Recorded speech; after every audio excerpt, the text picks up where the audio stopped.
Well, everyone, it's time for us to go and take a look at the Samsung Galaxy A26 and compare it against the Samsung Galaxy A55 and see how both of these particular phones hold up and compare. Now, here's the thing. When it comes down to both of these particular phones, I think both these devices are very interesting. The Galaxy A55 was last year's kind of more mid-tier phone, where the Galaxy A26 is supposed to be more of like it's supposed to be like more of a budget phone when it comes down to it. So we'll take a look at this whole entire video. We'll take a look at both these phones throughout this whole entire video. If you do want to pick up some phones that I would recommend buying this year though, links will be down in the description below. You can get them from there and you can help support the channel at the exact same time. Now, starting off with the outside of both these particular phones. The Samsung Galaxy A55, which came out a little bit early last year, on the front side of this phone is going to be giving you a 6.6-inch Super AMOLED display. Now, within this type of phone, it is a pretty good looking phone for the most part, right? It's giving you pretty thin bezels, kind of, not really, but it's still giving you a 120Hz display, and that is a very good type of display to have inside of this type of phone. This type of display is going to look pretty good for a majority of things you're going to throw at it, and I do think if you're going to go through and like pick up a device,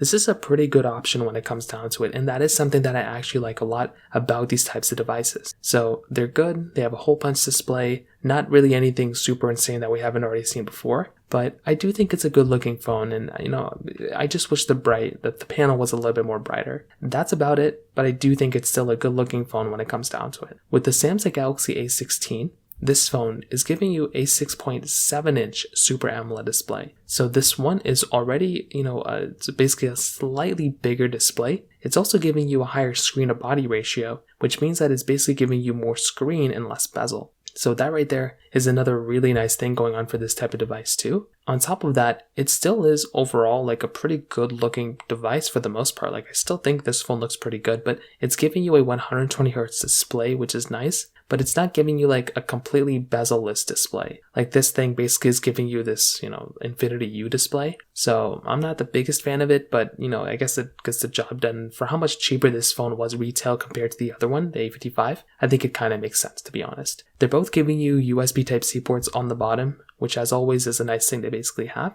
They're both also giving you IP67 dust and water resistance, which I think is the first for the Galaxy A2 series or the Galaxy A20 series. So I think that's actually a pretty cool thing going on in and of itself. And it still is like a pretty good looking phone. On the backside, they're both giving you these like triple camera setups on the backside, which is very interesting. The Galaxy A26 though now is giving you a glass back. So this is something that's very interesting. Before, we didn't really have glass backs on our phones for the A2 series. Guess what? We ended up getting that now, which in and of itself, again, is another super cool thing that Samsung kind of threw inside of this device when it comes down to it. You're still going to be getting like pretty good build quality on both. You're still going to be getting really good, looking phones on both as well. But I would probably say if you're looking at both, something like the Samsung Galaxy A55 might be the better looking one. It might be giving you a better overall experience than something like a Samsung Galaxy A26. I feel like that phone still looks great, it's a good looking phone, but I do look at something like the Samsung Galaxy A55 as being an overall better one in some ways. Now, on top of that, when it comes down to basically how both these phones kind of compare in terms of price tag, the Galaxy A55 right now costs about $332,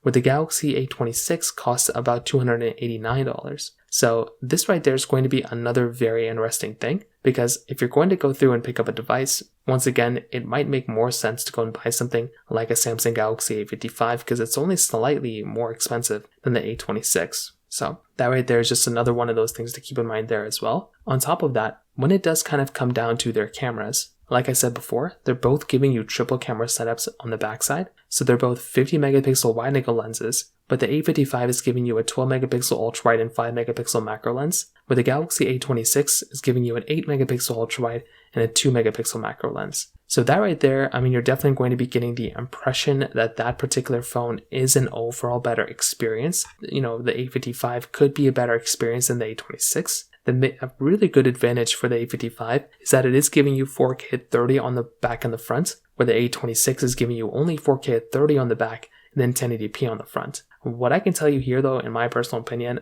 definitely with a device like the Samsung Galaxy A55, even this camera isn't really the best, and it really isn't even that great of a camera if I'm being honest, but it is going to be an overall nicer type of experience compared to something like the Samsung Galaxy, A26. So, but either one of these phones aren't going to be the best. So I'm just going to let you know that right now, but I guess they both get the job done. If you had to go and pick up a phone, the A55 would probably be the better option here for the most part. Now, on top of that, when it comes down to basically the software longevity, this is going to be another interesting thing to kind of keep in mind here as well. Because if you're wanting the phone that is going to be giving you an overall longer lasting phone, it's kind of tough to say which one's going to be the longest lasting one, but I would probably assume that the Samsung Galaxy A26 is probably going to be the one that might end up lasting overall longer than something like the Samsung Galaxy A55. The A55 is still supported with software, it's still going to be here for a couple of years, but if you are wanting the one that does have the highest likelihood of lasting for a longer period of time,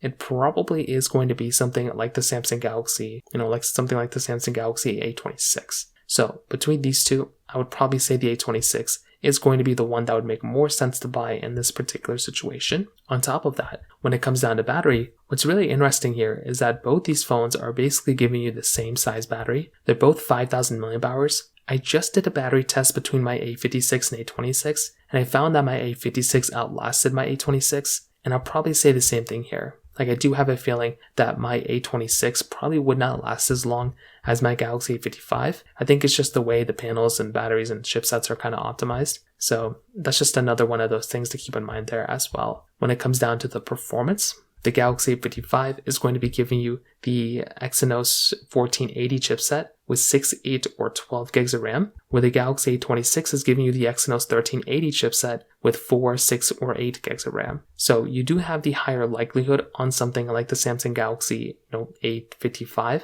of basically getting not only a better chipset for the most part, but also speccing it out to have more RAM. The base model of the A26 is going to be giving you an overall lower amount of performance than the base model of the Galaxy A55, and the top tier model of the A55 is more powerful than the top tier of the A26. So definitely when it comes down to the performance side, if you are wanting the faster performing device, it is probably going to come down to something like a Samsung Galaxy A55 as being the faster one, but the A26 is still going to be like a pretty fast phone when it comes down to it as well. But when it comes down to that side, that's kind of the big thing to keep in mind here for the most part. It's not the biggest deal in the world, but that could be one other thing you might end up experiencing here for the most part too. So when it comes down to it, what I can definitely tell you, I like both of these phones, right? I think both these phones are very decent for the most part. If you're going to go through and pick up a device, I don't really think you can go super wrong with either one of these, but I definitely would still say there are way better options to go and buy rather than either one of these phones. I think a Samsung Galaxy S23 is a way better option. I think a Galaxy S22 can be better in some ways, but the S24,